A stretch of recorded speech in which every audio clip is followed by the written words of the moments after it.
ऊंट और गिद्ध की कहानी बहुत पुरानी बात है। एक जंगल में दो पक्के दोस्त रहते थे। एक था गिद्ध और दूसरा था ऊंट। गिद्ध काफी चालाक था और ऊंट सीधा सा। वे दोनों दोस्त घंटों नदी के पास बैठकर अपना सुख दुख बांटते थे। दिन गुजरते गए और उनकी दोस्ती गहरी होती गई। एक दिन किसी ने गिद्ध को बताया कि पास के खेत में पके हुए तरबूज हैं। वह सुनते ही गिद्ध का मन ललचा गया, लेकिन वो खेत नदी पार था। तब नदी को पार करने खेत तक पहुंचना उसके लिए मुश्किल था, इसलिए वो नदी पार करने की तरकीब सोचने लगा। सोचते सोचते वो ऊंट के पास चला गया। ऊंट ने दिन के समय गिद्ध को देखकर पूछा, मित्र तुम यहाँ कैसे? हम तो शाम को नदी किनारे मिलने वाले थे।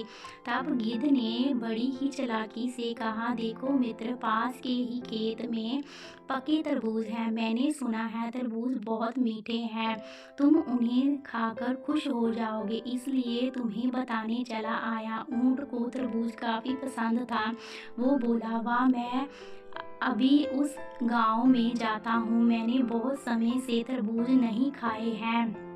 ऊंट जल्दी जल्दी नदी पार करने खेत जाने की तैयारी करने लगा। तभी गिद्ध ने कहा, दोस्त, तरबूज मुझे भी अच्छे लगते हैं, लेकिन मुझे तैरना नहीं आता है। तुम तरबूज खा लोगे तो मुझे लगेगा कि मैंने भी खा लिए। तभी ऊंट बोला, तुम चिंता मत करो, मैं तुम्हें अपनी पीठ पर बिठाकर नदी पार करवाऊंगा।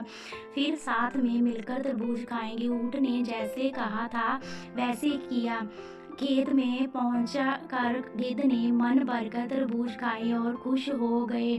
खुशी में मारे वो जोर जोर से आवाजें निकालने लगा। तभी ऊंट ने कहा, तुम शोर मत मचाओ, लेकिन वो माना नहीं। गिद्ध की आवाज सुनकर किसान डंडे लेकर खेत के पास आ गए। गिद्ध चालाक था, इसलिए जल्दी से पेड़ के पीछे छुप गया। ऊंट का शरीर बड़ा था, इसलिए वो छुप नहीं पाया। किसानों ने गुस्से से मारे उसे बहुत मारा। इसी तरह अपनी जान बचाने के हुए ऊंट खेत के बाहर निकला। तभी पेड़ के पीछे छुपा गिद्ध बाहर आ गया। गिद्ध को देखकर ऊंट ने गुस्से से पूछा, तुम क्यों इस तरह चिल्ला रहे थे? गिद्ध ने कहा कि मुझे खाने के बाद चिल्लाने की आदत है, तभी मेरा खाना पचता है। इस जवाब को सुनकर ऊंट को और गुस्सा आ गया। फिर भी वो चुपचाप नदी के ओर बढ़ने लगा। नदी के पास पहुंचकर उसने अपनी पीठ पर गिद्ध को बिठा लिया। इधर ऊंट को मार पड़ने के मन ही मन गिद्ध खुश हो रहा था। नदी के बीच में पहुंचकर ऊंट ने नदी में डुबकी लगाई शुरू कर दी।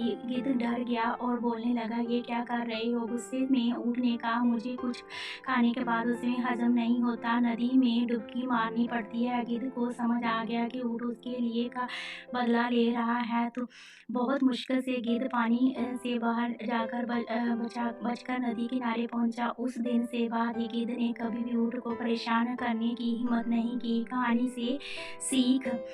ऊंट और गिद्ध की कहानी से यह सीख मिलती है कि चालाकी नहीं करनी चाहिए। अपनी करनी खुद पर भारी पड़ सकती है।